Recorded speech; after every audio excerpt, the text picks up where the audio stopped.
Hi everybody, today we'll talk about how to fix or how to solve the problem of Spirit Airlines. We click on settings. Here you can click on apps, default apps, app settings. When above you can search about Spirit Airlines. Then you can click on first app and you can click OK. Here we'll enter to the window of storage. Then you can click on clear cache.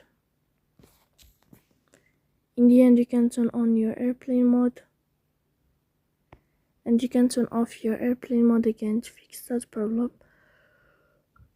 So please don't forget to support us by like and subscribe.